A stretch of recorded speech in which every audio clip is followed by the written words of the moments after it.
अक्कलकोट विधानसभा मतदारसंघात भारतीय जनता पार्टीनं उमेदवार निवडीची राबवलेली प्रक्रिया लोकशाही मार्गाची नाही. विद्यमान आमदार सचिन कल्याण शेट्टी यांच्या विरोधात भाजपचे स्थानिक कार्यकर्ते मतदार नाराज आहे. पक्षश्रेष्ठींनी दखल घ्यावी, त्यांना सावध करावं, यासाठी आपण मुंबईत जाऊन पक्षातील वरिष्ठ नेत्यांना भेटणार असल्याचं पत्रकार परिषदेत सांगितलं. आनंद रामलिंग तानवडे, रमेश सिद्धरामप्पा पाटील, बाळासाहेब पांडुरंग मोरे या तिघांनी आज पत्रकार परिषद घेतली. ते म्हणाले, बसवलिंगप्पा खेडगी हे सुद्धा आमच्या बरोबर आहेत. अक्कलकोटमध्ये पक्षानं राबवलेली उमेदवार निवड प्रक्रिया ही चुकीची आहे. पक्षाच्या बैठकीचे निमंत्रणही आमच्यापैकी अनेकांना मिळाले नाहीत. ठराविक लोकांना घेऊन कल्याण शेट्टी यांच्या नावावर शिक्कामोर्तब करण्यात आला आहे. अशा पद्धतीमुळे मतदारसंघात आधीच नाराजी निर्माण झाली आहे. पक्षाचे निरीक्षक माधुरी मिसाळ यांनी आम्हाला याबाबत आधीच सांगितलं आहे. पक्षामध्ये होत असलेली एकाधिकारशाही पक्षाला आगामी निवडणुकीत अडचणीत आणू शकते. विद्यमान आमदार विरोधात पक्षश्रेष्ठींनी निरीक्षकांकडून माहिती घेऊन निवड प्रक्रिया पुन्हा घ्यायला हवी होती. उद्या पक्षाचे निरीक्षक भूपेंद्र यादव, देवेंद्र फडणवीस यांच्यासह इतर प्रमुखांना भेटून आम्ही निवेदन देणार आहोत. आमच्या चौघांपैकी कोणासही उमेदवारी द्या, पण कल्याण शेट्टी यांना नको. पक्ष ही जागा गमावू नये म्हणून आमची धडपड आहे. गेले 5 वर्ष झालं. मागच्या 19 मध्ये लोकांनी एक भाजपचा उमेदवार म्हणून लोकांनी बहुमताने निवडून दिला. पण त्यानंतर एकला चिलोरे यापैकी त्यांचं कामकाज सुरू झालं. आम्ही प्रमुख नेते जे आम्ही असेल, चित्राम पाटील साहेब असेल, बाळासाहेब मोरे असतील, असे अनेक जुने नेते ज्यांनी या भाजपचं रोपटं वटवृक्षमध्ये रूपांतरासाठी मोठं योगदान केलं, अशा अनेक लोकांना सोडून नवीन काँग्रेसच्या लोकांना पक्षात आणून त्यांना मोठं स्थान दिलं गेलं. आणि या 5 वर्षात आम्हाला कुठल्याही बाबतीत कुठल्याही विषयामध्ये आम्हाला विश्वासमध्ये घेतलं नाही. मीटिंग असो, मोर्चा असो, आंदोलन असो, पक्षाचं कुठली जरी कोणतरी नेते जर आले तर आम्हाला मिटिंगमध्ये बोललं जात नव्हतं.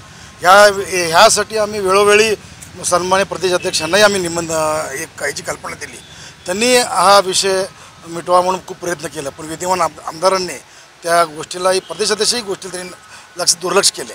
आजचं जर बोलायचं म्हणलं की परवा जे निवड प्रक्रियेसाठी पक्षनिरीक्षक आले होते, पक्षनिरीक्षक आले असताना आम्हाला कळलं की पक्षनिरीक्षक अक्कलकोटला आले.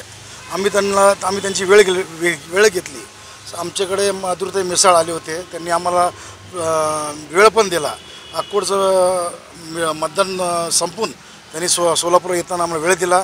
आमचं म्हणणं त्यांनी ऐकलं आणि त्यावेळी आम्हाला कळालं की पक्षाच्या जे नियमावलीप्रमाणे जे मतदान प्रक्रिया चालू आहे त्यात आम्ही साधारण 100-200 लोक बसत असतानासुद्धा त्या मतदान प्रक्रियेमध्ये आम्हाला घेतलं गेलं नाही.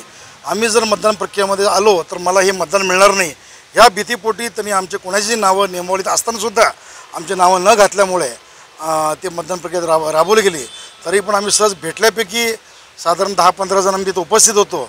त्या 10-15 जणांना आम्हाला ताईंनी मतदानाचा अधिकार दिला आणि ह्या दृष्टिकोनातून त्यावेळी मतदान प्रक्रियेचा पार पडली. आम्हाला एवढं सांगायचं पक्ष नेतृत्वाला की अशा पद्धतीने आपण जो नियम काढला त्याचं खरंखर स्वागत आहे. सर्वसामान्य कार्यकर्त्याकडून योग्य उमेदवार पक्षश्रेष्ठी पण जातो, पण ह्याचा अंमलबजावणी स्थानिक नेतेगण हा वेगळ्या पद्धतीने करत आहेत. यासाठी आम्ही त्यांना जाऊन उद्या भेटणार आहे. आमचं म्हणणं त्यांना आम्ही माहिती देणार आहे. याद्वारे आमची एकच मत आहे की नवीन मतदार यादी व्हायला पाहिजे, नवीन मतदान व्हायला पाहिजे. यामुळे योग्य उमेदवार निवडला जाईल. आमदारकी मत आहे की या उमेदवाराला देऊ नये आणि चांगला जे विद्यमान खासदार कल्याण शेट्टी आहेत, आमदार कल्याण शेट्टी आहेत, आमदार कल्याण शेट्टी आहेत, हे 14 मध्ये पक्षात आलेत. हे का पुरीपार पक्षात नव्हते. 2003 मध्ये विद्यमान जिल्हा परिषद सदस्य असताना पक्षाचे जिल्हा परिषद सदस्य असताना काँग्रेसमध्ये प्रवेश केले आणि त्यानंतर 2014 मध्ये तरी पक्षात आलेत. मग या संदर्भात तुम्ही काय कार्यकर्त्यांचा भूमिका पहिला श्रेष्ठीला मांडणार आहे आणि त्यानंतर श्रेष्ठीमधलं जो कोण नेता सोलापूर अक्कलकोट येणार असेल तर त्यांच्या अध्यक्षतेखाली आम्ही मिटिंग घेणार आहे. आम्ही तालुक्यातले सर्व माजी जिल्हा भाजप आपले तालुक्याचे भाजपचे नेते जुने जे पण 25-30 वर्षापासून काम करतात त्यांना सर्वजणाला एक जागेवर आम्ही बोलून आमंत्रण दिलं होतं आणि त्यात सर्वजण हा विद्यमान आमदारावर नाराज आहेत. आपल्या पक्षातलं जे जुनी कार्यकर्ता जे पण असेल त्यांनी तालुक्याकडनं पब्लिकचे म्हणणं असं आहे की तिकीट मागणी करावी. मग त्या मीटिंगमध्ये असं ठरलं की मी स्वतः रमेश पाटील मी तिकीटचे इच्छुक आहे. आनंद तानवडे पण उमेदवारीसाठी इच्छुक आहे. आपले बंधू पण इच्छुक आहे. माझे बंधू नाही, मी स्वतः आणि बाळासाहेब मोरे पण इच्छुक आहेत.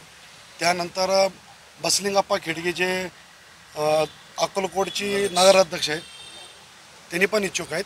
असं एकूण आपल्या मिटिंगमध्ये आम्ही 4 जणांचे इच्छुकमध्ये सगळ्या कार्यकर्त्यांना नावं सुचवले. मग आम्ही काय विचार केलो की 4 जण मुंबईला जाणे पक्षाच्या पुढं हे परिस्थिती तालुक्यातलं सांगणे, कसं आपली जुनी लोकांना तिकीट कसं मिळवता येते ते फिक्स करण्यात म्हटलं तर चौघापैकी कोणालाही दिलं तर आम्ही पक्षाचे काम करायला तयार आहे.